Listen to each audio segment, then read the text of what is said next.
You're listening to the Deep Purple Podcast, a fan podcast about one of the most legendary bands of all time, Deep Purple. We take a look at the music, history, and people behind the band Deep Purple and beyond.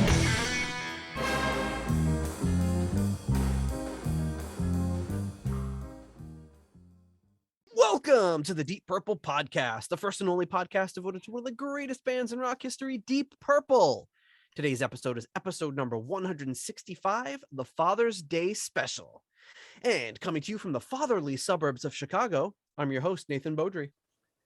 And coming to you from the suburbs of Providence, I'm your co-host, John, my two dads, Matola. I just stole that from Okay, that's fine. I just stole that from you. I was like, oh, I just said my two dads right before I started recording. I thought maybe it was just a coincidence. But... Yeah, I like that. I mean, I figured it'd sound less creepy than John, Daddy, Matola. Johnny, Be like, John, don't say that. Daddy. I will not refer to you as Daddy. Daddy Matola.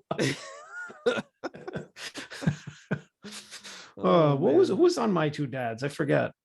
It was Paul Reiser, right? Was one of them, right? Wasn't he? Yeah, and then there was some Kenny Loggins looking. Yes. And Paul Reiser, and then that guy that I think only did my two dads. Paul Reiser, and then some handsome devil with like the really big swept back hair and the perfectly manicured beard. Yeah, and the whoever the hell that guy was. The daughter was somebody. She was in a bunch of stuff after that, wasn't she? Like in a bunch of other shows. I don't know. I don't even think I ever watched that show, to be honest. I didn't. My cousin was really into it, and I think like I just reflexively was like, I don't like it because my cousin likes it. Yeah. But yeah. All right. So Paul Reiser, Greg Evigan, and Stacey. Oh boy. There you go.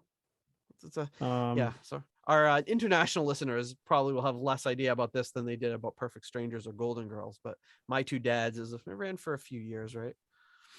Yeah, it looks like it. Three seasons, it says 60 episodes. All right, the bearded guy does not look as like what I remember him to look like. He's actually kind of looks like a pretty boy with a beard. He kind of looks like George Michael and Wham. Yeah, a little bit, right? I don't know. I pictured him differently, I guess, with like, I don't know, thicker eyebrows or a more menacing face. Well, he has a really long rap sheet for TV. He's been in a bunch of stuff. Who, the other guy? No, yeah, the other dad. Hey, look at this. He began his career in theater, appearing in the Broadway production of Jesus Christ Superstar. Well, there you go. I mean, he's got the Jesus look. The connections just never stop. I mean, if Jesus just lived in the 80s, so in the 80s, Jesus Christ 80s star. He's got the robe on, pops the collar. How you doing? A members only robe. A members only robe. Oh my goodness. So we're here at you. Father's Day is it's right around the corner, the end of this week, at least in America. Do they even do Father's? That's a good question. Do they do Father's Day in other countries? So in other countries, Mother's Day is like different days. But Father's Day might just not even be a thing. Let's see. Father's Day UK. I think that we had talked about this on the Mother's Day show, and I believe like I know that recently at that time there was a Father's Day in Italy. So there's a Father's Day in the UK, and it's the same day as the American one. I wonder why the Mother's Day is different. Maybe they just adopted it from us and decided to go with the same day, or vice versa. But I know the Mother's Days are different days for whatever reason. Yeah, the Father's Day in Italy was March 19th, which they celebrate on St. Joseph's Day. Ah, there you go. Very Italian thing to do. So, you can celebrate that, get them some Zeppoli. Exactly. I mean, that's the one that I can't pronounce. The one that I can never pronounce correctly. The one that's the lobster tails. Sfogliatelle. Sfogliatelle. Sfogliatelle. Hey. Have some for Father's Day. But hey, listen. If you want to help support the Deep Purple Podcast, you can do so in a number of ways. One is by leaving us a 5-star review on Apple Podcasts. That will, of course, get you ride on the Flexitone, which is going to be silent this episode, but I will sound it at the next 5-star review. You can buy some merch at our Etsy store. You can become a patron on Patreon or PayPal for as little as $1 a month. Help support the show. Keep us some pretty things. And that will gain you access to our exclusive patrons only ratings sheet and patrons only Discord channel, where you can chat with the likes of me, John, and a number of other patrons about Deep Purple or hey, whatever else is on your mind. Today we were talking about what were we talking about today? All sorts of crazy stuff. So check it out. If you want to join that, please do so. You can also get us on Cash App at $DPPOD if you want to support us that way. So speaking of supporting the show, we're going to support our listeners coming in first at the executive level patron tier. We have at the $25 uncommon man tier, we have Ovis Nakvi. At the £10 tier, Dr. Jill Brees. At the turn it up to $11 tier, Clay Wambacher, Frank Teelgard Mortensen, Alan Ain't Too Proud to Beg, and Mikkel Steen. And at the $10 someone came tier, Ryan M., Jeff Bryce, Victor Campos, Better Call Saul Evans, and Kev Roberts and his wonderful children, Matthew, Gareth, and Sarah. Thank you so much for your generous support of the Deep Purple podcast. Other than that, one thing we wanted to talk about is in September 1st. What are we going to be doing September 1st, John? We're going to go see DC and White Snake. David Coverdale, Mr. Cov. We're going to see him in Illinois. Have a little bit of a rehash of our Dead Daisies trip almost a year previous to this. Can't believe it's already been that long. I know, right? Almost a year. Oh well, it's June. We're getting there, but it's been 9 months. But by that point, it'll be a year. And it'll be a lot of fun. So yeah, hopefully we'll do a couple other live streams while you're here, or do something. We'll figure some fun stuff out. A little Chicago mix, and Oh yeah, I'll have to stock. Well, I guess I literally my first thought was like, oh my god, I gotta get Chicago mix, like as if I don't have 3 months to do that. like that momentary panic. Oh my god, I gotta pick up some Chicago mix. No, that's good. You should be panicking, because if you can't find it, you better get some. Exactly. There'll be reason to panic. Yeah, Chicago mix and plenty of wine. Woo. Yes. Oh yes. Woo. Yeah, careful with that one this time. And maybe we won't record that first night like we did last time. Well, that was fun though. I slept good that night. Yeah, I bet you did. Well, I would have slept like shit, but good for you. I'm glad you slept well. So before we get into the main body of the episode, a couple things. You can check us out at Deep Dive Podcast Network. We're part of the Deep Dive Podcast Network, deepdivepodcastnetwork.com. Check out all of our great shows. Too many to announce, and the latest one that should have their first episode out. Well, definitely will have their first episode out by the time this airs, and that is So Far, So Pod, So What, the Megadeth podcast. So it's coming out very soon. I'm hoping to listen to it on my drive to work tomorrow. So hopefully it'll be here, and I'm very excited about that. Can't wait. Yeah. They've already, I think in their pilot pre-episode, they already said that I was going to be on the show. So I was like, yes, locking me in. I can't wait. Can't wait to talk about Megadeth. So there's one more thing before we get into the episode, and that is, that's right. It is Postcards from the Edge of Connecticut. There we go. This week, something a little different. I don't know if you can get a good gander at that bad boy. Yeah, it looks like a barn. That is a little house. It's called the Butoff Williams house. Like Butoffs, like Rudolph, but spelled B-U-T-T. Yeah. Okay. In Wethersfield, Connecticut, built in 1692. Ooh. Is completely furnished with 17th century furniture. So, but here's the little twist. This one comes to us not from the Gardeau, but from someone else. Really? Hey, Nate. Shameless copy of The Gardeau by dropping you a postcard. I am making up for it, though, because this is Pete's favorite landmark in Connecticut. Thanks again for plugging our podcast on the DPP, signed The Roback. I knew it was The Roback. The Roback. That's how they get you. They lure you in. You think, I saw a postcard in the mail, so what did I think? I know who this is from. I was wrong. But closely related to. Very closely related. So yeah, this is very nice. My dad used to collect postcards. He had like a lot of old postcards. Oh, nice. This one looks like it's probably from the 60s or Mhm. 70s. So yeah, that house, it looks very modern for something that was built in the late 1600s. Jeez. I'm sure if you approached it, you would be like, "Damn, this shit old." Maybe, but it looks like, I mean, it really looks like it could be like, I mean, there's houses around here that look like that. Although the windows are very small. That's probably a sign of the times. But hey, very, very nice to get a letter from the Roback. Their new show, 70s Weekly Countdown with Mark and Pete, is a lot of fun. They just pick a random week in the 70s and listen to the whole top 40 countdown and give their rundown on the songs. Having a blast listening to it. They just released, I think, their 5th episode. Listened to it yesterday and a little bit today while I was cleaning up. Really good stuff. So you should definitely check that show out on your podcatcher. Two old friends talking about music might sound familiar to you. Okay, so this week we're doing something which we did something like this already for Mother's Day. We had both of our mothers on, and we talked about their history with music, their history with us as we were snot-nosed kids, and played something from Deep Purple for them to listen to. And so we decided we're going to do the same thing with our dads this week, and it'll be interesting to see how this unfolds. We're going to Yes, it will. We got both of our dads. Our moms, well, some of our moms are helping some of our dads get logged on, so they're ready to go. Let's face it, it's my mom helping my dad. Dad log on. I didn't want to sell out Pops, but he doesn't care. He doesn't care. He's not gonna listen to this.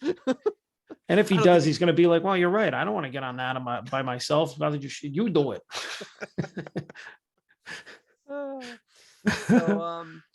So with that, we'll get into I guess our first one. We'll get into our first dad coming up right now.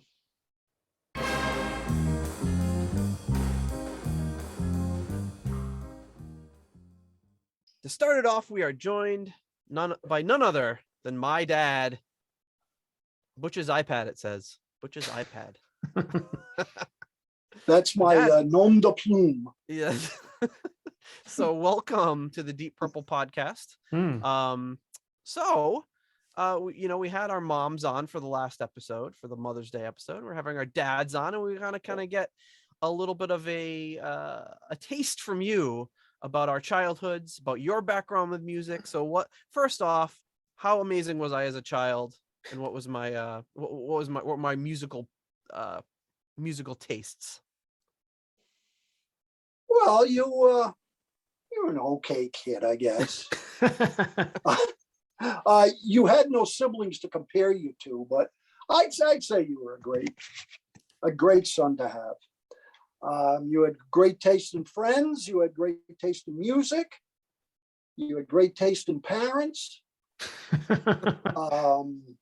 All in all, I think you had a happy childhood. I know it was a joy to raise you. And we did our best. So. You certainly did. And you're coming to me from my old bedroom there. Is that your old room? This is Nathan's old room. Yeah, look at that. Oh my God! I don't even recognize it. I took it over as a den. I took it over as a den 22 minutes after he left. That's not far off. As the truck was driving off, I was moving up here. So it was legitimately within a week easily. I was like, well, I hope things work out, and I'm not coming back home. Too bad. Well, much different than I remember it. A lot less on the walls. Oh God, it took me 3 months just to get all the tape off the walls. And 2 bottles of goop. But no, so now I use this room as my den. So still got a few of his things up here. Still got a lot of his things in the basement. Still have a lot of his things in the garage. Still have a lot of his things in the barn. Well, don't forget to bring him the next time you go out and visit. I usually manage to bring a couple of things. Mm-hmm. But always manages to bring a couple of things. You'll bring the swords for my kids soon, because they're jonesing to get those swords. Oh, that's it. They got to be 12 though. Yeah, I told them they have to be 12 before they can get full on swords. Oh my goodness. So So what do you remember about like my musical tastes as a kid, whether it be a young kid or slightly older? well, I think you liked the contemporary stuff at the time, and you enjoyed recording. You had a little studio up here with foam taped to the back of the doors to deaden the sound, and you and your friends would get together. I think Dave Bejan and John and Paul, and you'd get together and record things, and sometimes you would record things ad nauseum. Often. You know, Oh yeah. Oh yeah. after hearing you do the 97th take, it gets a little, it wasn't exactly a soundproof house. So, Yeah, we were not that much of a perfectionist. We definitely didn't ever do more than a few takes, but even that was No. more than enough. that in was some enough. cases. Yeah. But yeah, you, as I can remember, you liked most of the contemporary stuff at the time. I can't remember the group's names, but but I kind of remember their music.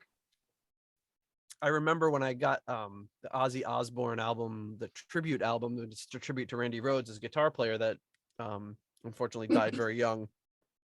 And where you're sitting is where basically where your desk used to be. And this is before it officially became my bedroom. And I'd be sitting right across the room at that other desk, like whatever, drawing or doing something and listening to music. And I remember listening to that, and he started doing a guitar solo. And I remember you were at your computer using some old DOS program, probably for genealogy or something. You just turned around and you're like, wow, that guy can really play. So I was like, oh, my dad likes Randy Rhoads. That's cool. All right. I know good music when I hear it. That's Okay. true. Didn't necessarily know who it was, but I know good music. I know what I like. So speaking of good music, so what sorts of music did you grow up with and listen to when you were a teenager? Well, I got into music. I got into my teenage years in the 60s. So there was a lot of music to choose from, you know, starting with the Beatles and the Stones and the Dave Clark Five and Jerry and the Pacemakers and people like that. And it slowly evolved and to music that I liked more in the late 60s because I was 17, 18, 19 years old. And I liked that music better, the music from the late 60s as opposed to the early 60s. But, you know, stuff like Creedence Clearwater Revival and Blood, Sweat and Tears and Jefferson Airplane and Santana, groups like that. That's Crosby, Stills and Nash. I mean, that was the stuff I really, really liked. I think more than the others. The other stuff was background music, you know, but when it got into the late 60s, I think it was more than background music then, you know, the Doors. And I just liked that music better than the early 60s, probably looking back at it. I've got right to my right here. I got a lot of those your old albums here. Well, I think I've got all of your old albums here. You do have all of my old albums. You're like, I don't have a record player. I'm bringing these all to you. Yeah. So, but that's the kind of music I liked, and the longer the song, the better. Mm-hmm. And it wasn't easy to listen to that kind of music then because FM stations, there were very few. The only thing you could really listen to was like WBRU out of Brown University. They had an FM station that played the kind of music I liked. You know, AM had 3-minute songs, and that was it. You know, they played their 3-minute songs or 3.5-minute songs and 20 minutes of commercial and then another song. FM stations played That sounds like it hasn't changed much. No, it really hasn't.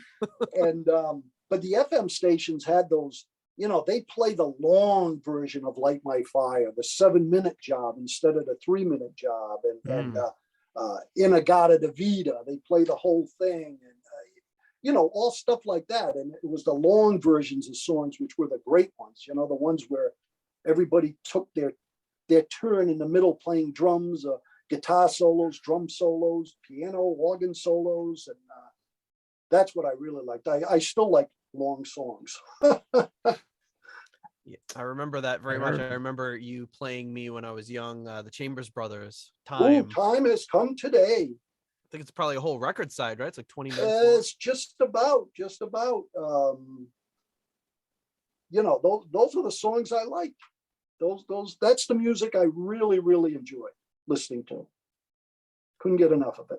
So how do you listen to it? I know you don't have a record player anymore. You probably don't even No. have a CD player, right? You just listen to No. everything on the computer? Yeah.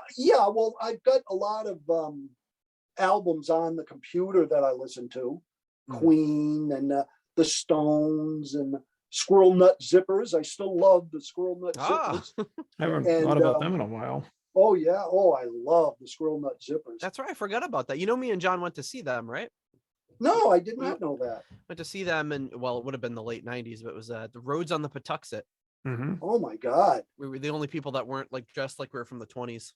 Yeah, I was gonna say that's like swing music, and I liked. I had gone to a concert at the Stadium Theater. They had a swing band come in, and I said, "Oh, great, I'm going." And your mother and I went, but every damn song sound the same. It's like they had one formula, and it's like listening to a polka. Yeah. You can name a polka, the beer barrel polka or the Pennsylvania polka. I don't care what you name it. Every polka sounds the same. And that's what this was. Everything sounded alike. I was very, very, very disappointed in it. But what are you going to do? Zippers managed to kind of, they do mostly, I think they do all originals, and they managed to kind of mix it up enough. Oh, yeah. Oh, absolutely. Absolutely. And I've got the other one too. Jackson Brown. I've got that one. I've got quite a few of his stuff. And but that's where I listen to it, basically when I'm sitting here doing something on the computer, I'll put that on as background music. So what kinds of concerts did you go to when you were younger? I never really went to any concerts per se. I remember going to one, believe it or not, at the Mount St. Charles Auditorium. Now that's where John went to high school. Yes. But they have a hockey team that is a very huge hockey team. So they have a big arena there. And I think Mom said she went there for some concert too, I think. Or maybe you were telling me this earlier. I don't know. But the one I went to, I still remember, was Brian Hyland, who sang Itsy Bitsy Teeny Weeny Yellow Polka Dot Bikini. He filled the ice arena, huh? Oh, absolutely. He headlined. And the other one was Teddy and the Pandas. I know, John, you look perplexed, and I think you'd have to Google them to see. You said the Itsy Bitsy Teeny Weeny Bikini, so we'd know who the other guy was, but I don't even know the song for this guy you're mentioning. This Teddy and the Pandas, I could not tell you. And I think, but I'm not positive, Georgie Porgy and the Crybabies may have also been there. And they were out of Attleboro, Massachusetts. Oh, they were a big local boys. Son. Yeah, but I remember going there. I went to the Rhode Island Auditorium for a couple of concerts. There was a girl that sang Walking My Cat Named Dog. I don't remember who it was, and she was, needless to say, a one-hit wonder. But the song was Walking My Cat Named Dog. Where's the Rhode Island Auditorium? It was on North Main Street. It was the old, it was the Rhode Island. That's where the Rhode Island Reds used to play. And they used to have concerts there. That was the... in Providence? Yeah, it was right on North Main Street in Providence, up by where the Armory is. Yeah, up in that. I think there's a medical complex there now. But they had torn that down, but the Rhode Island Reds played there. And the only little other concert I ever went to was Woodstock. That was the only other little. There was a couple minor of concert you might have heard of. Yeah, I don't know if you've ever heard. I was wondering if you were going to bring it up. Well, when you talk concerts, that's my one claim to fame. I mean, that I survived Woodstock. But it was great time, great music. Do you like, what sort of memories do you, it probably is a little foggy for a number of reasons, but what, like, do you remember anything about specific performances or anything like that? I'm sure it was just very like kind of loose and open air and just wandering around. And See, I only went down to the stage area once or twice because where we wound up pitching a tent was right behind the stage, and the music was fantastic. oh wow, So why go out and stand in this crowd, you know? Especially you it could, was hot and humid and raining, and you know, I mean, everybody stank. I mean, what the heck are you gonna say? But you know, I can remember Santana clearly. I can remember oh, God, I can't remember his name, but I can remember Jeff Sanier playing very clearly. I can remember the Who very clearly. I mean, it was just, again, it was a lot of music. It was music in the background, you know? so you were But- like, you were hearing it, but you weren't necessarily seeing it. Right, because we were well behind the stage and up on a knoll. So yeah, the sound was excellent, but you know, no food, nothing to drink for 3 days, you know. I mean, Jeez. yeah, I mean, well, we went with the mistaken identity that there, or the mistaken idea that there might have been 20, 30,000 people that would show up, and we'd find a place to eat there, and we'd go to a restaurant and have breakfast, you know. Well, well, by 5 o'clock in the morning, we were stopped dead in traffic. So we kind of figured that all that stuff was thrown away. We had no food with us. We had nothing to drink. Oh, So we Man. just made do with what we could scrounge. you can kind of deal with that sort of thing at that age. Yeah. Now it sounds horrible, but Yeah, I mean, it was only, I was 20 years old. So, you know. do you remember Hendrix at all, or? I don't, because he might have come on. He might have been one of the last performers, and we left a little early. So I don't remember him playing. But I remember, oh God, he came in through the back. Joe Cocker, I believe, was there. Oh, okay. And I think I can't remember if he was there, but there was some. I know he was. Yeah, but I think so. He may have came in through the bathroom window, because I remember someone singing that. It might have been him. so And did of course, was there any sort of like idea of who was playing, or you just went there and it just like no, because you we never so you had went a there and you're like, brochure. oh, this person's there, that person's there. Well, There were no programs, I'm assuming. I can remember coming back from Boston. I used to spend a lot of time in Boston when I was a teenager, and I was driving back in my Hutch 66 Volkswagen, and it came on the radio that they were going to have a concert in New York, and you could send away for tickets. They were all of $18, and for 3 days. And I says, geez, this sounds like it might be. It was, you know, it's toward the middle of the August. So I said, it's toward the end of summer, you know, maybe it'll be my last blast. And so I got a hold of my friend Scott, and we each bought a ticket. We mailed in our checks and we got tickets. I still got the tickets because I never collected them. So yeah, I still got the tickets. You know me, I save everything. Yep. So, but you know, and then we left around midnight to drive there on a Thursday night, and we left around midnight. About 5 a.m. we started hitting traffic, and that was it. And then we had to make do. You'll have to send a picture of those Wow. tickets when you get a second, so I can put them in the show notes. Oh yeah. And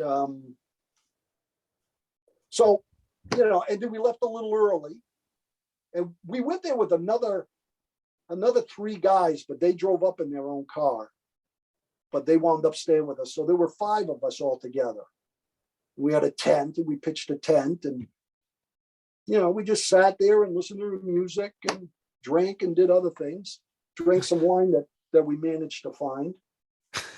There was Pound wine. Mm. yeah, we found wine, and also a Pepsi Cola truck got bogged down. Mhm. And it was selling, it was filled with cases of Pepsi Cola.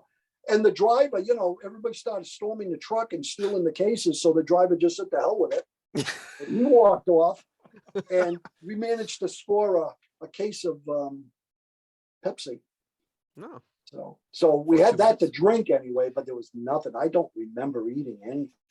I heard there's a warrant out for people's arrest in that, so be careful when this airs.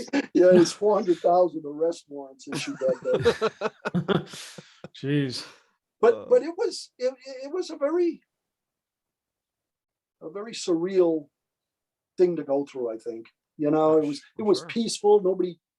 Nobody bothered anybody. You know, I mean, it was just listening to the music. That's all. Yeah, I'm sure nobody had any idea that would be a big deal, you know. No, later. Well, it wasn't until I came home and my, you know, Yameme, my mother was like, "Oh my God, you made it home alive! It's on the TV. You know, people are dying." So, you know, no cell phones, anything like that. There's no way to communicate. So sure. I says, "Yeah, Ma, I made it back. I'm cool. I'm all right." So, but that's wow, what a story. Yeah, that's really the only concert that of any consequence that I remember going to. And then your mother and I, oh God, 10, 15 years ago, I think it was a 50th anniversary tour of some of the groups. And they were down at the casino and we had gone with another couple. We went down there to see them. There was Country Joe and the Fish and a couple of other groups that were popular at the time, but it was hosted by Country Joe McDonald. Singing, "I feel like I'm fixing to die rag." Nice. Well, yeah, that's a lot of tidbits I hadn't heard over the years. But yeah, well, it's you say it's your claim to fame, me too, because I'm like, my dad went to Woodstock. That's right. There's only maybe 400,000 or 500,000 other people that can say that their dads were at Woodstock. That's true. Your mom would have been, but Big Not John. No, there's no way in hell we were going to ask her father if it was okay if she went. Can you imagine if he started seeing the pictures and stuff coming out of there? Oh God. Oh my God. Big John was a man of few words, but I wouldn't have wanted to hear them. Oh boy. Yeah. So mom, we were dating at the time, but she never came there with me. Never made it. No. Oh man. So we each picked a song that we thought our dads would like. So you kind of laid it out all for me already, which is kind of what you like about songs. You like long songs that are kind of instrumental, have a lot of jamming and solos and stuff, which opens up a lot of avenues for Deep Purple. So the song I picked is a live performance of the song Lazy. And this one comes off of, just set up the video here. And this one comes off of it's not letting me share the screen. Let me try that again. This is coming off of, here we go, a live performance of them in Copenhagen in 1972. So here they are. You're going to hear some nice solos, and here they go.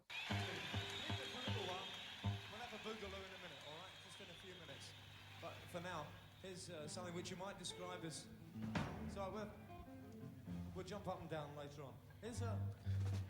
Here's a thing which is also off the new album Machine Head, out in a few weeks' time, and it's a kind of rhythm and blues type of thing. It's a thing called Lazy, this one, Lazy. So here we go. Can you hear that okay? I mean, it's a little quiet just now. Turning up the volume, yeah. Yeah, it's a little quiet because it's just them kind of.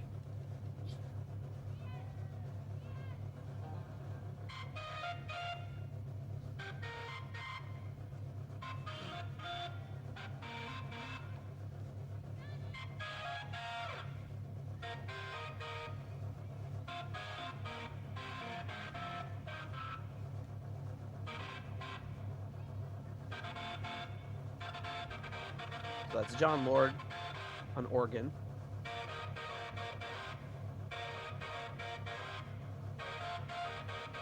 And there's Roger Glover standing right next to him, Dad. You know that. Oh, there he is. I get your mail, Roger. Our listeners are very familiar with that story. So. Still gets letters, still gets mail there. Still gets it. Oh my goodness. They're still trying to convert. The Scientologists want him on board. Yep. Handwritten too. These aren't like generated by a computer. These are handwritten letters. Gee whiz. He and MP are very much on their radar. Yeah, MP is my other alias. Yeah. Oh.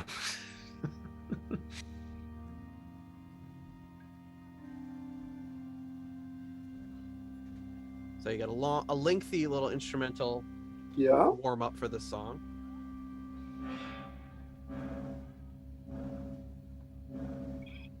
And this is the kind of thing when they do this live now, people go crazy. But at this point, the song was so new, I don't think anyone knew what the heck they were doing.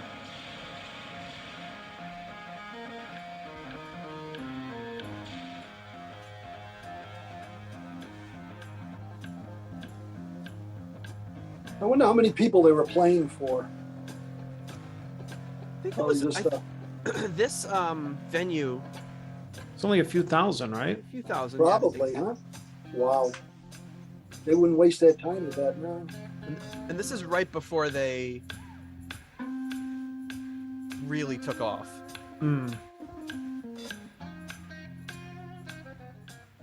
About a month or two before they released their big album and really went crazy. And that's Ian Gillan behind him, the singer on the tambourine, who is Jesus Christ from Jesus Christ Superstar.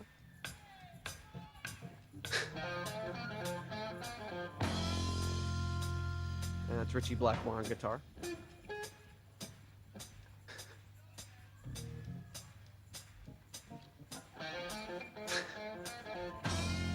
Ritchie causing problems. Always.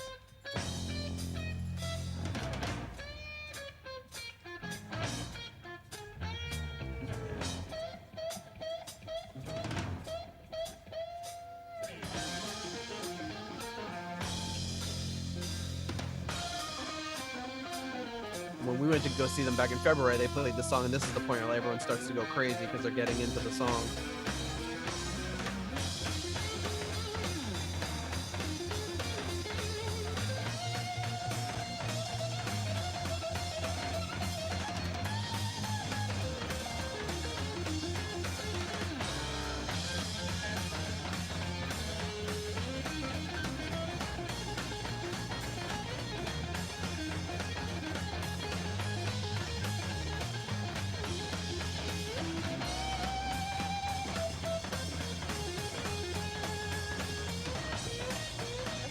So do you have any memory of Deep Purple in your consciousness when you were going through it? They weren't as big in the U.S.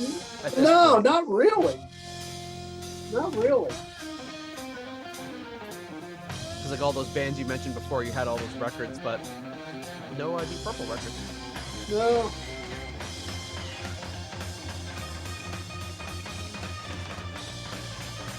Well, when did they really start? Like 70s?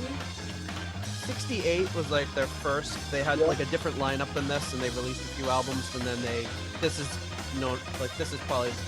certainly the most well-known and well-regarded lineup in the early 70s, and then they broke up and reformed again in the 80s. Oh.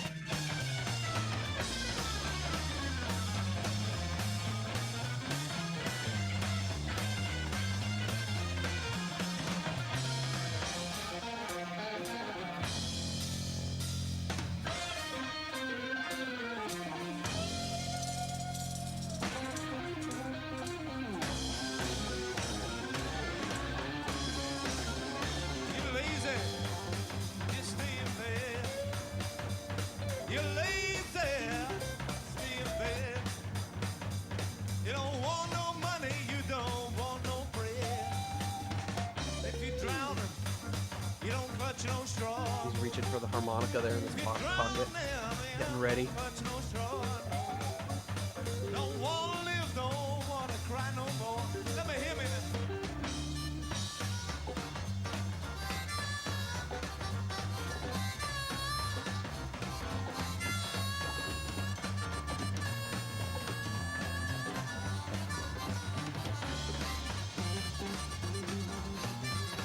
This track's only about 10 or 11 minutes long. And some, like you said, you like the long, lengthy jams. They were known to do some songs that were easily 20 minutes and some that were into the 30-minute range. Oh yeah. When they did them live. Like I said, it was so difficult unless you bought the album to hear that kind of stuff on the radio. Yeah, and even in this case, it was really only if you saw them live or had a bootleg, because they couldn't even really fit those on. 30 minutes isn't really going to work on an album side so much. No. Yeah.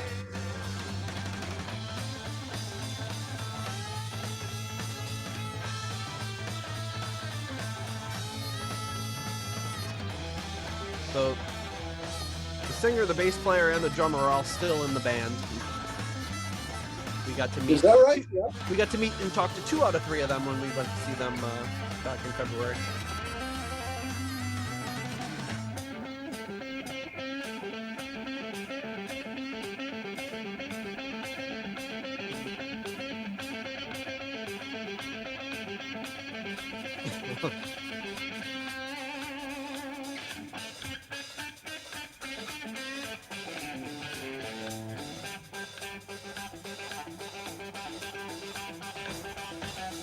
Ritchie in the later 70s would be voted top guitarist multiple years in a row in guitar magazines.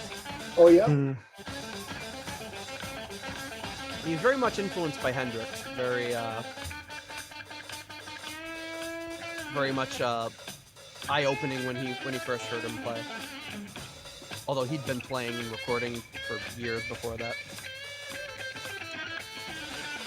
Well, Hendrix could play a guitar. That's the damn thing. That is what I've heard. Yeah. Rumor has it. You don't hear a lot of people talking bad about him. No. Unless they just want to get attention. That hack.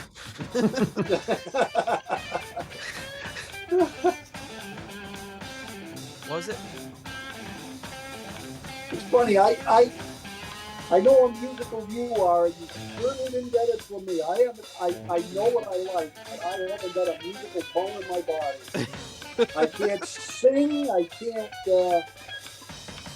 can't play an instrument. I can't read music. Just nothing. You must have picked it up from your mother's side. So there was an article that came out recently that was kind of recalling. So when Ritchie Blackmore, when Jeff Beck came up to Ritchie Blackmore, and when he had first heard Hendrix and said, "We've got to do something about this guy," feeling a little threatened because he was big in England. He's really the experience kind of formed and played around there a lot. So these guys got an early exposure to him, and I know the Beatles went to see Hendrix and all that sort of stuff. So It's funny when I can remember when I was a kid, we had a player piano in the basement. Oh yeah. Yeah, and my dad would play it occasionally, and I don't think my dad ever had a piano lesson in his life like this. But he would sit there and he would play these tunes, nothing elaborate, but he would sit there and play these tunes. I don't know where the heck he ever got it from, but that's one of my fondest memories is listening to him play the piano and singing these little ditties. He used to sing these little ditties in French. French Canadian folk tunes. Yeah, but some of them I think were a little bit off color ditties because my mother would yell at them. But not.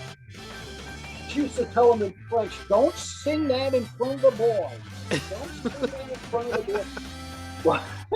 But he used to sing these little ditties and accompany himself. I always thought it was fantastic that he could do that. It's probably just some self-taught when he was a kid. I don't know. They don't have a recording of that. Yeah, it's too bad. It's too bad. Because I'd like to translate some of those lyrics. People were so bad about them. There you are. That's the extended jam Yeah. of Lazy from Copenhagen. One of their, John and I feel is probably one of their best live performances. We've Yeah, I enjoyed love that it. one a lot. Yeah. What do you think of that? Good. I love that. Are you kidding me? Gonna All have to those get you, instrumentals? gonna have to get you a copy of that one. Yeah. I'll put it on my I'm In on your my playlist. playlist here. Yep. But that's the story of my musical life. There you go. Well, you don't have to. I mean, maybe who knows? Maybe if you had lessons, you would have. Didn't you play the trombone? Yeah, for about 2 months, maybe. It wasn't as easy as I thought it would be. I think I learned one song, clear that I learned. I can still kind of remember where you placed the slides for the different, but that's about it. I could not learn to read music to save my life. I just couldn't. It just wasn't in me. No, I it's really not. wanted the drums, but everybody wanted the drums, and I never got it. So I settled for the trombone. Second best thing for the drums. Yeah, well, yeah.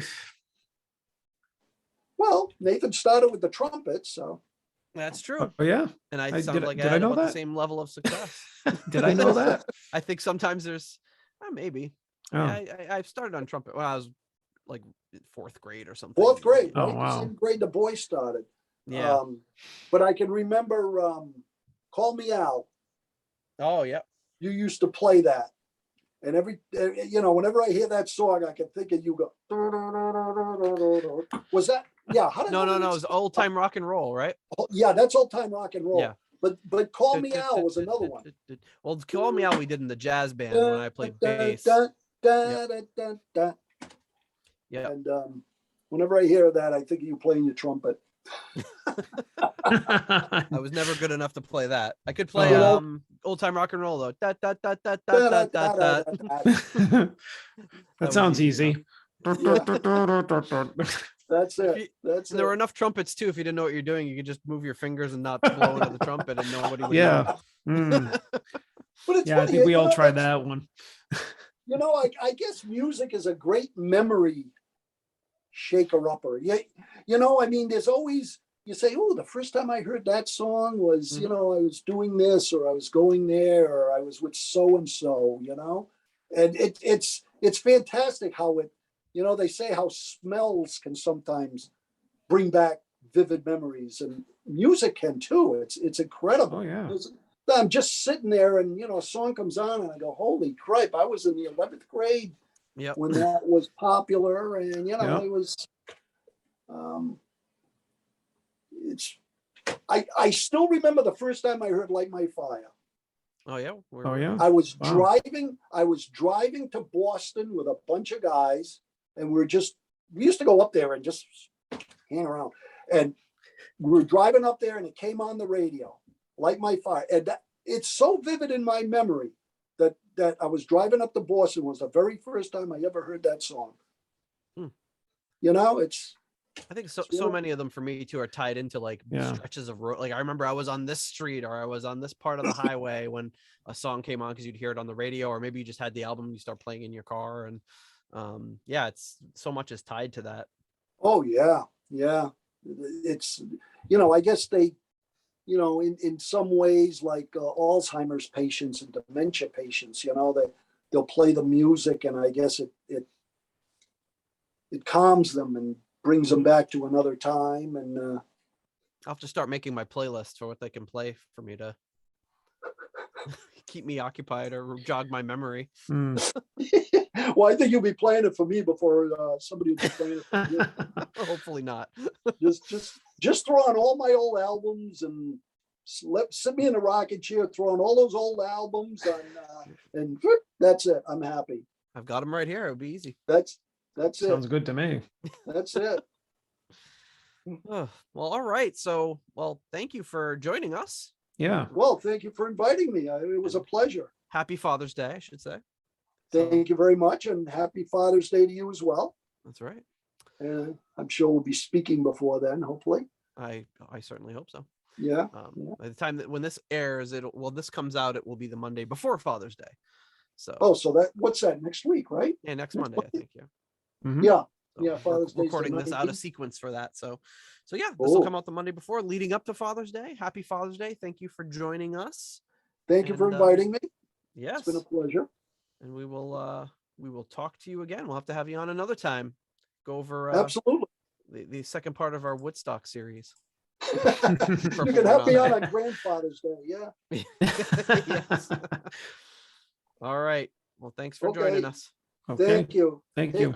Take care, John. Take care, Nate. You too.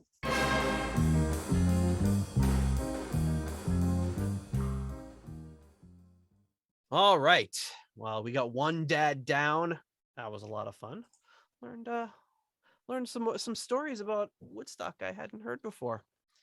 Kind of. Yeah, it was always really interesting to listen to. Like, I'm sure there are plenty of people that have Woodstock stories, but hearing your dad tell it is just like another day. Just another concert that we were going to, and then it turned into this whole thing. So yeah. So imagine like you're going to a concert like on a whim, like you heard about it on the radio. Oh, I'm gonna go to that show and see what happens, and then I didn't realize it was gonna be out like the most famous concert of all time. well, yeah, when you hear somebody talk about it like that, as opposed to the movies and that have been made, or the documentaries or whatever, hearing like the different albums that have been released about it and all the kind of history surrounding it, and you just be like, oh yeah, I just my friends and I heard about it one day, this festival type concert, drove up there, and then we had nothing to eat for 3 days. I've got his he has like the Woodstock album, like they released that album. It's one of Yeah. I can't tell where it is. Let me see if this is it. No, can't find Find it. that another time. It's around there somewhere.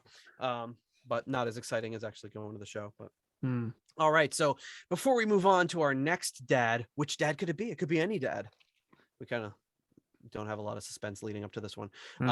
But yes, we want to thank our core level patrons coming in at the $7.77 Keep It Warm Rat tier. We have Michael Vader at the episode $6.66 tier, Steve Coldwell, Arthur Smith, Anton Glaving, Mike Catan, Richard Fusey.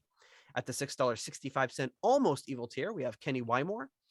At the $5.99 Nice Price tier, we have Fielding Fowler, Robert Smith, Peter from Illinois, Michael Bagford, Carl Hellberg. And at the $5 Money Lender tier, we have John Convery, German Heindel, Adrian Hernandez, Jesper Elman, Alexei the Perfect Stranger Slepikoff, James North, Mark Hodgetts, Will Porter, Zwapper the Electric Alchemist, Tim Southern Cross Johnson, and Percival Frequency. Thank you to all you wonderful, fine folks for helping support the show. All right. With that, are we ready to get to our next dad? Oh, brace yourselves, folks. Here he comes. Here we go. All right. Onward.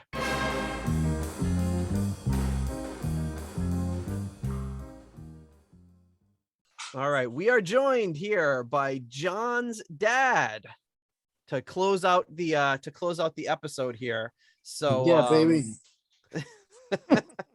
So Mr. Matola, it's been a long time since I saw you in person. Great. Yeah, Nate Bodine. It's been a while since I've seen you. Yeah, me Right, too. You, I saw you yesterday, I like sleeping on the couch.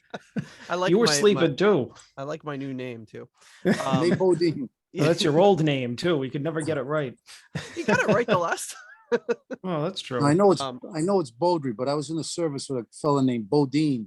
Oh yeah, I think you He's told me from that Maryland. because you used to call me that. Well, it was one of your rotating names for me. Yeah. So we want to know, since this is our Father's Day, this will be coming out the Monday before Father's Day, and we wanted to get your take as the dad of our illustrious co-host here. What was John like as a kid, and what was his musical tastes like? He was a monster.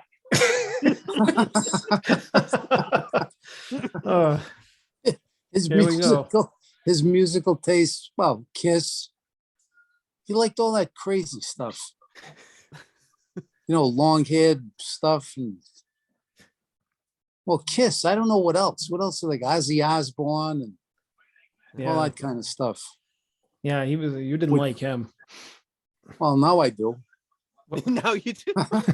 Yeah. What turned you around on Ozzy? Crazy Train, the New England Patriots. Oh, That's right. They play him And during then him sports, yeah. screaming for his wife, Scion. What the heck was her name? Sharon. he couldn't get Scion. something right. He started screaming for his wife. Oh, for Sharon! the from the Osborne show. Yeah. So you were turned around by reality TV, Ozzy. Yeah. So Sharon's what did PR John like? John campaign. was I had him take down all his pictures in his room. He had Ozzy Osbourne, Kiss, AC/DC, all these posters. And I said, all right, you got to take them down. So he took them down. And then I walk in the room, there's 2 up. Then a week later, there's 6 up. Little by little, they all wound up again on the walls. Sneaky kid. He And is you a didn't do sneak- anything. You couldn't do anything about it. He's gave up. taunting you now, He retrospect. gave up. Well, yeah. I mean, he probably picked his battles. Was like, I don't want to deal with this. No, I gave up. Just close the door. Did you tell Nate about raking the leaves? What? You tell Nate about raking the leaves? No, no. I'd have him outside, Nate, raking leaves. And he'd go, hey, I gotta go in. I gotta go to the bathroom. 10 minutes, 20 minutes, a half hour, an hour, 2 hours. He wouldn't come out. You okay in there? It's because I didn't want to rake the leaves, so I snuck inside and figured he wouldn't notice. Except Yeah, I was well, the I only. noticed. I was only his only employee, so I was. Oh, Mike I didn't knew rake what- any leaves? I knew what I was in for with him. No, Mike. I don't know. Did Mike ever rake leaves, or did you guys just give him a reprieve on everything? No, Mike would rake. No, he would rake, but I don't know. He would rake, but he'd weasel out of it too. I don't know. I wound up breaking them all. Yeah, as an adult and a homeowner and a dad, I can understand why raking leaves Yeah, is not a lot of fun. Very boring. Yeah. Very, Oh, very- Anyhow, and it hurts your back. So what sort of music were you listening to as a young man? What was your equivalent of putting up the posters and rebelling against your parents? well, I didn't rebel because I could pretty much do whatever I wanted. John's like, what the hell? Because after 8 kids, they could care less. I was number 9. So, but how far back do you want me to go? Well, teenage years, young Teenage adult years. Let me see. Teenage. I don't know. The Beach Boys, Frankie Valli, the Four Seasons. Oh, Jay Giles, was that around that time? Jay Giles was like maybe in my early 20s. Yeah, like the Four Seasons, like in the teens, or maybe the Beach Boys and Santo and Johnny, stuff like that. Santo and Johnny, weren't you talking about them the other week? Yeah, John? because my niece was talking about them. Oh, Yeah, Isabella. yeah. Like I can't remember a lot of the groups back then. It's a long time ago. The How Dell about- Vikings. Oh yeah, the Dell Vikings. I used to listen to them. Come Go With Me. Just a lot of different, rock and roll. It was rock Yeah. and roll. okay. Then when I got out of the service, when I was in, I didn't listen to a bunch of anything. But when I got out, oh yeah, who else? The Temptations. Who are those girls from Detroit? Diana Ross, the Supremes. I used to listen to that stuff. But then when I got out, when I got out of service, I started listening to like Jay Giles. I go to the concerts. Santana. Who else? Grand Funk. Grand Funk. The Alice Rise of the Cooper. Phoenix. Alice Cooper. He Oh, beat Alice up a tooth with a toothbrush on stage once. Was like a 10-foot tooth. He came out and started whacking it with a humongous toothbrush.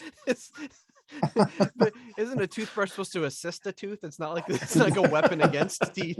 Not when it's in Alice Cooper's hands. Oh,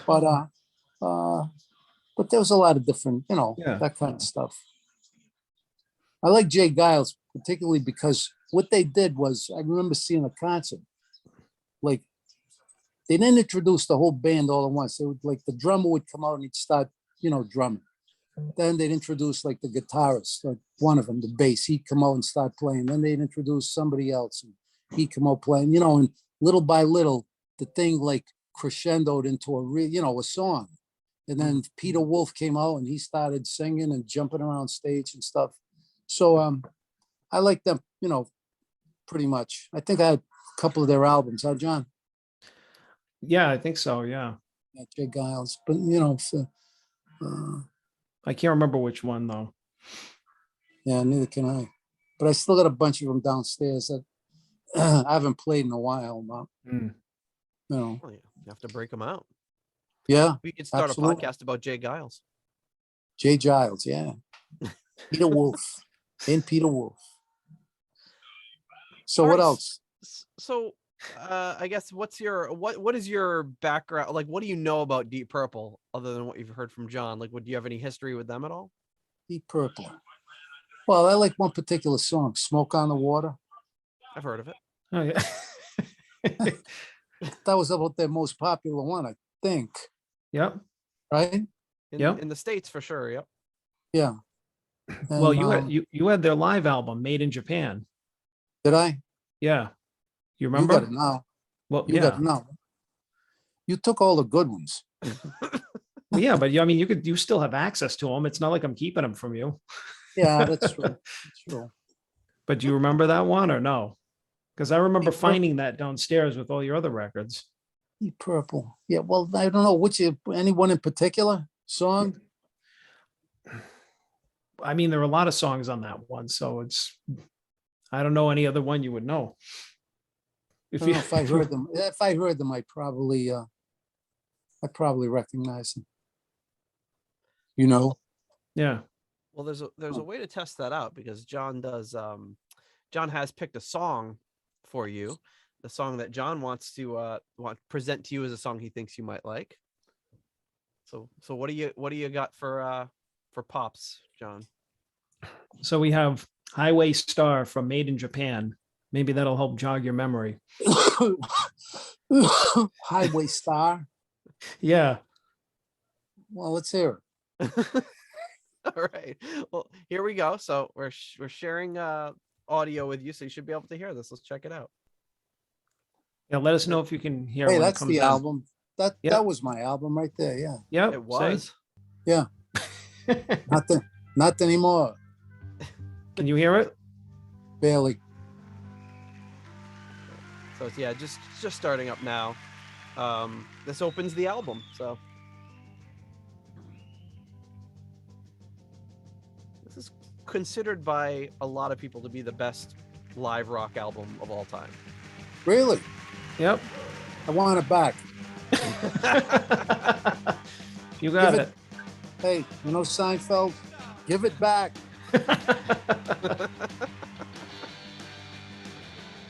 Can you hear it? Yeah, yeah.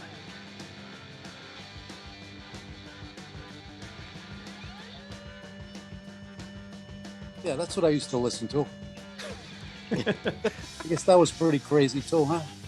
Yeah. Remember this one? Ringing any bells?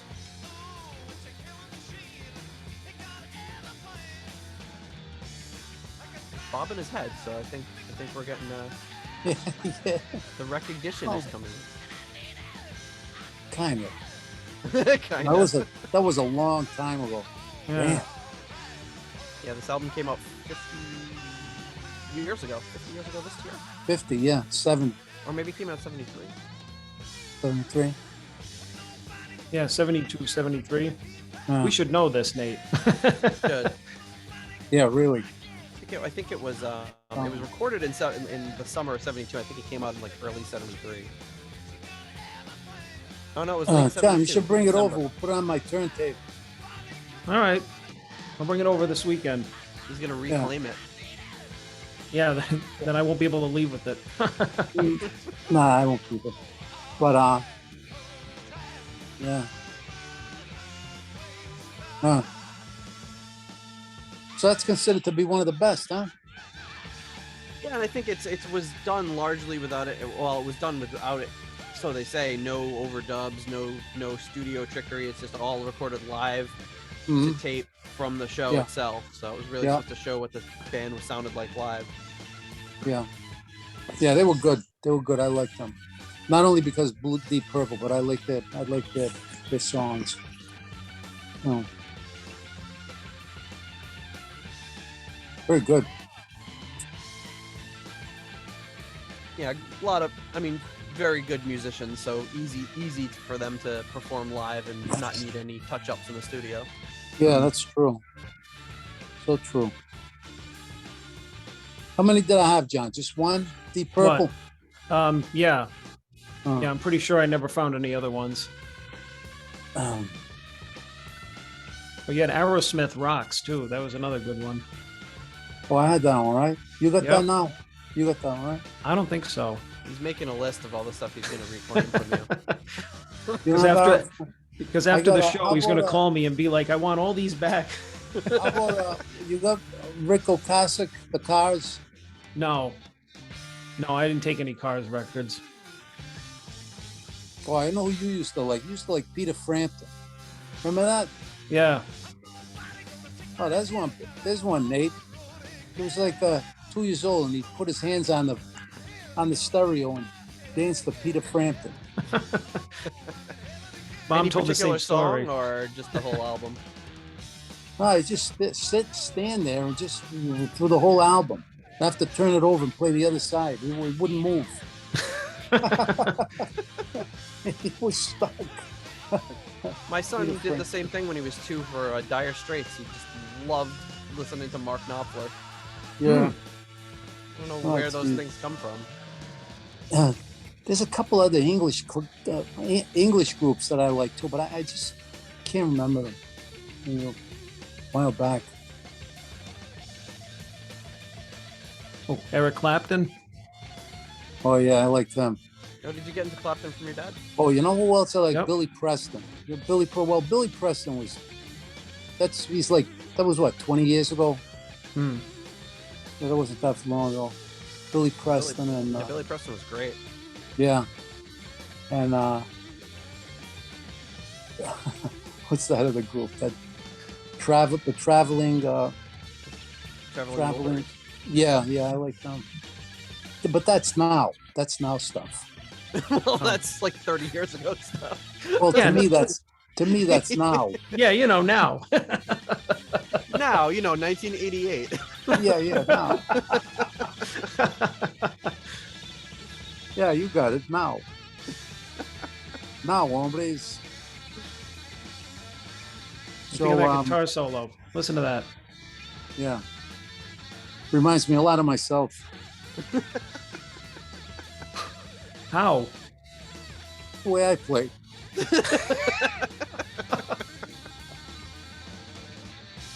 I'm lucky I can find C, G. Oh, you play a little bit. Yeah, I do. Very little bit. Actually, I'm supposed to take some lessons from this fella I met. But I don't know, the summer's coming. I don't want to concentrate. Or you want to focus your concentration elsewhere.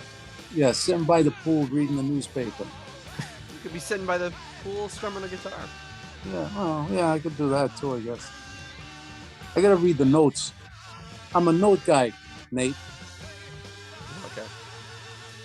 Not so much of an improviser, just more of a. Nah, not really. Not really.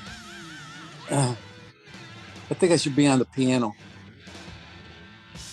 Very difficult getting those fingers in position, at my age. Yeah. Well, any age. Oh, really? I was in, I went to see, Angelo in Italy. Yeah. You know Angelo, right? Yeah. You got to see him play. He said, John, come upstairs. He said, he's got 3 or 4 guitars. They're all buried under stuff. He was moving his hands so fast and it was impressive, It was Yeah, it impressive. was good. Yeah. Is this on your just most recent trip? Yeah. He's my cousin. He lives in Campagnola in Italy. Mhm. And he's good. He was, moving right along. If you come out in October, we'll go down there and, we'll see him. All right. Let him play a little. Oh, you're taking a trip to Italy? Maybe he Maybe. will. Maybe I will. Maybe I won't. Maybe not. So what else is going on, gents?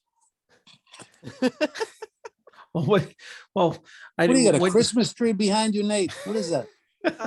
Lights. What? Just Just some lights, not a tree. I put my glasses back on. Yeah, just some decorations, Yeah, Yeah. So spruce up the studio a little. so what did you think of the music that he was playing in the background? Did you like it? What music? The song that Nate was playing for the past 6 minutes. Yes, I thought you put it on. It doesn't matter who put it on. Did you like it or not? That's the Yes, whole I point. did. Yes. All right, good. Any commentary? I liked it. Well, Hey, what more is there to say? You liked it. You own the album. Yeah. All right, And great. he's asking want me you to take it define the over, so guitarists and the drums and the vocals and so forth? Nah, I think No, we need you to record you and Pops listening to this when you bring it over for dinner next week or whatever. all right. For dinner. No, we'll eat so fast the food. We won't even taste the food if that thing is on. We'll inhale the food or the food. No, the record player is downstairs though, so there will be no eating down there while listening to records. However, I'm getting my 1929 floor model radio back this week. Oh yeah, And I'm gonna put it in the corner. And guess what it's got in it? what? Bluetooth. It's got all these tubes and everything, but I had the guy put Bluetooth in it. So I can record. It's not record, but I can play music from like now in a piece of radio from 1929. You know the old floor model? Remember the one I had in the computer room? Yep. That one. But it's all fixed up. Oh, you mean the one that the tubes burned out and you had to put Yeah, it outside? your mother smoked the house up. I had to put it outside. Boy, did it stink. Oof. Because she plugged it in after it had been like dormant for like what, 10 years? Like Oh, nobody so had it's probably used like it? all dust in there that like ignited. Yeah. Or Yeah. Well, it was dormant for like maybe 4 years. Yeah. So then I got it and I brought it outside and I turned it on. It did the same thing. It polluted the air. What a stink. Wow. Oof. I had to leave it outside for like an hour and a half, 2 hours. Eesh. Glad I wasn't there for that. Really stunk. Then we had to put vinegar in water, put it in the computer room and close the door because we couldn't get rid of the stink. that work? Oh yeah, that worked. Is right. Yeah. Wow. I didn't know that trick. So what else gives? What else gives? Yeah, what else? What else? Yeah. What else? Tell gives? me Yeah, more. what else? Tell Well, me John- more. John wants you to. Well, John wanted you to thank some of our patrons. So how do you want to do that, John? I just texted you like a whole list of them. I don't know if you want to do it that way, or you know what? I could probably do it a different way. Let me just try to format this a little bit. But John, so we have a bunch of people that donate, and this is like the last bit of our donors that we thank at the end of the show. And John wanted to kind of wanted to have you thank them because there's some silly names in there. There's some hard to pronounce names in there. How's he going to see them though? Well, I'm thinking if we. Oh, maybe I can send- text it to my mom, and my mom can. Oh, What do there you want go. text? Here, wait, John. I'll text you so it's all in one text, What? and then you can. So it's all in one text there, and you can text that to your mom, and then your mom could bring it over to your dad. All and right. see Well, if he can if he can read that. I hope you know I'm missing Gunsmoke. You were aware. We know. We're Because well of aware you of. two. We're well How aware many of times have you Gunsmoke. seen this episode from 1958? Let me see this one here. I'm not familiar with this one, but Oh, really? oh crap, there's got to be like 500 of them. You're just you haven't completed the Gunsmoke yet? The Gunsmoke episodes? No. If you ask me how many Steinfelds I've seen every one of them at least 4 times There minimum. you go. Yeah. we love Steinfeld. All right. Ask Steinfeld. mom for her phone. Go. We need your phone because I have to thank Used to press sponsors play. of You something. used to I don't press know. They play got on me that doing something. paused Gunsmoke. They got me doing something.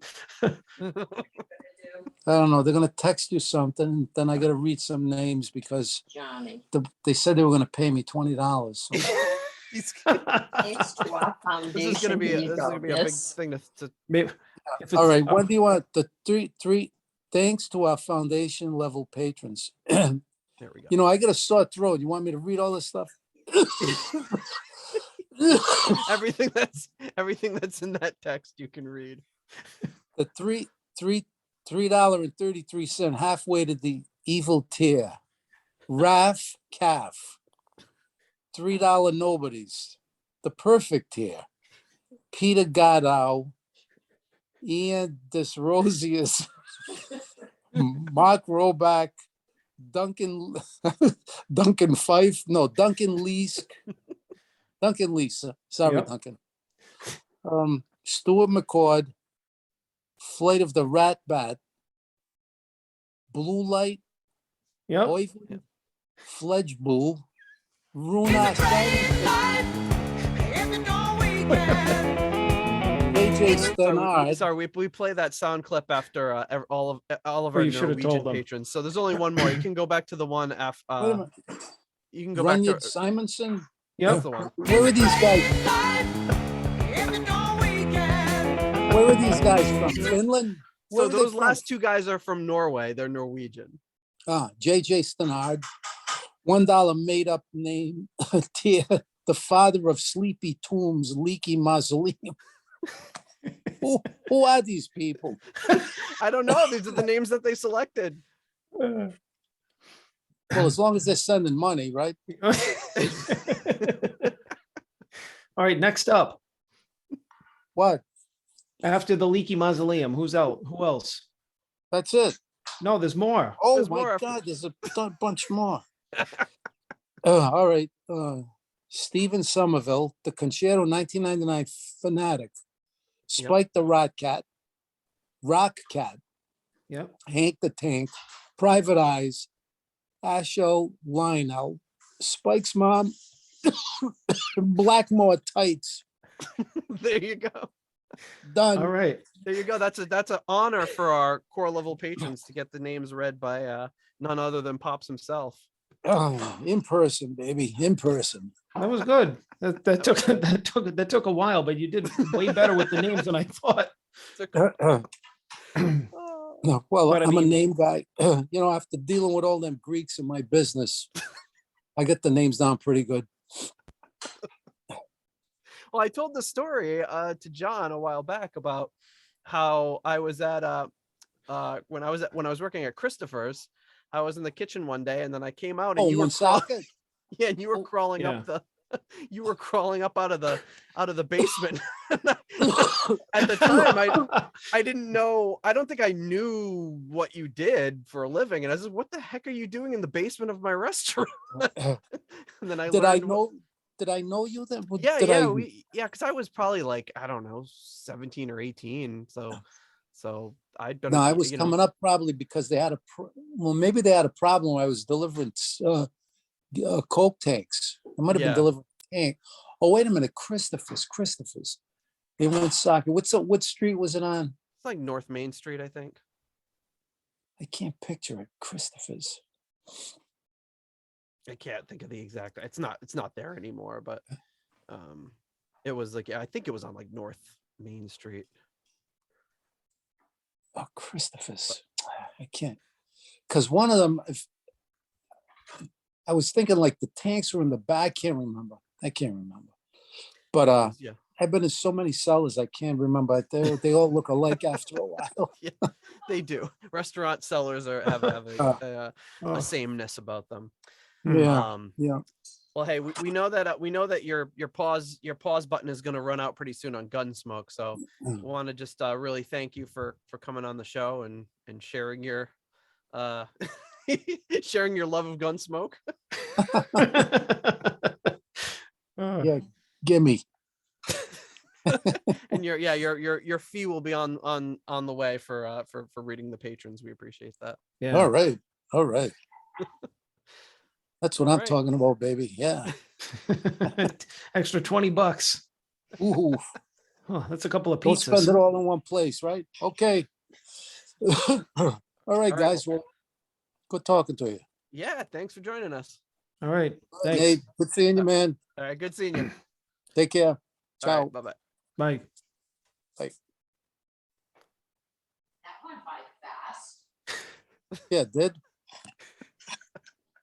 So what'd you do? Did you There were a lot of pregnant pauses there, you know. Did you make What? Oh, we're still recording? You're still on. You Oh, didn't I hang got- up yet. Oh, I gotta hang up. Oh, I thought you guys were gonna hang. All right, see you later. No, you gotta hang up. No, you Okay. hang up. Okay, radio personalities. Ciao. Bye. Later.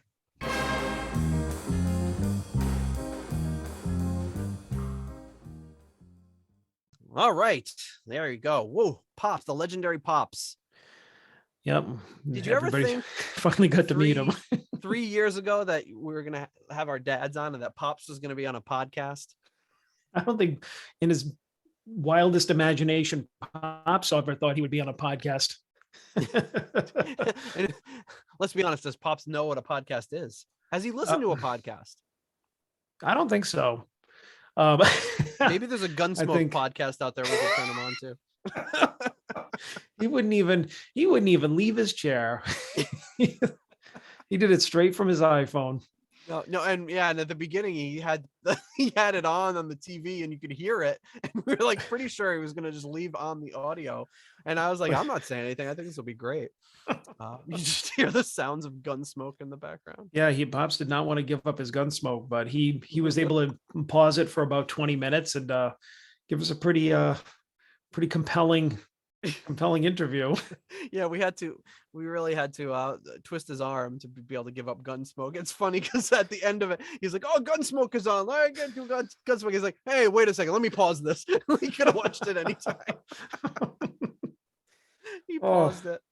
Oh, that's great. But yeah, I mean, the fun thing about this is if you notice the difference between the Mother's Day episode and the Father's Day episode is my mom was really invested in like listening to the song, and she was like talking about vocal terms, and she wanted to like Google the lyrics later. Like, you know, I don't know if your dad even knew we played a song. No, so what do you think of the song? What song?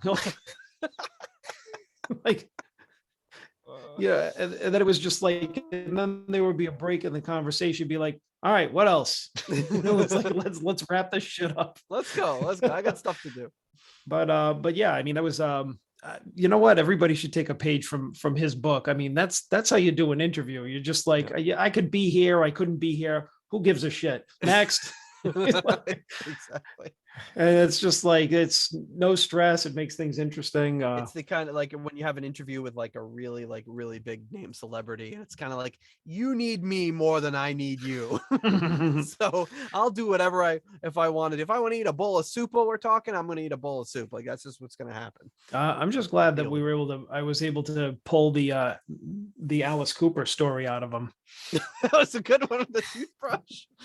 I feel like I've heard that story before. Maybe it was somebody else telling that story, but it could have been him years ago telling it. He's told it a bunch of times. The other one was the Ted Nugent one, but I reminded him of the other day. He goes, I'm not going to say that. Uh-oh. So bonus episode, I guess. Well, it's just it was you know what? Who knows? He might have, but it was the story about, I don't know if he saw Ted Nugent or if he had heard this story, but it was something like that. He had screamed so loud on one night on stage that he crapped his pants. Ted Nugent? Yeah. Yikes. Like he was going so crazy that, I mean, who knows? Because I mean, he was wearing at that point, the friggin', what do you call it? Leopard skin thing, the caveman type outfit or whatever. So who knows? He might have been like, ah. But those are my two favorite like live music stories that I remember from Pops: the Alice Cooper story and the Ted Nugent story, which he did not tell. Maybe one day we'll have him call in and tell it. Call in and tell the Ted Nugent. If we're like, man, we're 5 minutes short on this episode, what should we do? Just call Pops, put him on speaker. Hey, what about the Ted Nugent story? Yeah, the time he crapped his pants. And it's coming from somebody that doesn't even know him. He's just like spreading horrible rumors about a celebrity. Horrible rumors. Ted Nugent will be just fine. You're right. Well, that was a lot of fun. I'm glad we got a chance to do this with both of our sets of parents. Mm-hmm. For the ages now on the internet forever. our wonderful stories with our folks about Deep Purple. And it's like the ultimate symbol of parents' unconditional love, of just being like, oh sure, Deep Purple, whatever makes you happy. Like they don't care about Deep Purple. And that's fine. They don't Oh. have to. It's not. It's Although our I thing. do think my dad is gonna be like wanting some, because he's definitely heard some of my stuff that I've played and asked me Well, for that's copies cool. before. So I mean, as popular as they were, and you pointed out not as much in the US, I'm just kind of surprised that out of all four of our parents, like not one of them was even like, oh yeah, I listened to a little Deep Purple, except, even the one that had Pops. the album. Yeah, Pops was like, yeah, Smoke on the Water. I'm like, well, Oh, like maybe I that. knew he wasn't going to say like Dealer or something, but I've come taste the band. That would have been great if he's like really into like the Steve Morse era. It's He's like, just oh yeah, the Aviator, that's a great song. Like, what? wait a minute, what? Or his newer, yeah, the Traveling Wilburys, new music. New music. It's like anything in the last 35 years is new. It's new. It's brand new. Just Which I came mean, out. I can relate. It's just like, yeah, you remember Oh, yeah. 2000, that new song from Absolutely. 2000. Oh, you mean 22 years ago? Oh God, what? Yeah, Ugh. no, it's very relatable actually. Mm. It's funny. Oh boy. Well, that was a lot of fun. Very times. excited that we got a chance to talk to them. Hopefully everybody enjoys that. And Yeah. yeah. Until then, I'll talk to you next week, my friend. All righty. All right. Bye-bye. See ya. Thank you for listening to the Deep Purple podcast. If you like what you hear and would like more episodes in the future, please donate on Patreon to support the show. You can also leave us a review in Apple Podcasts to help new people discover the show. You can follow us on YouTube, Instagram, Twitter, and Facebook for show updates. See deeppurplepodcast.com for more details. Thank you for listening.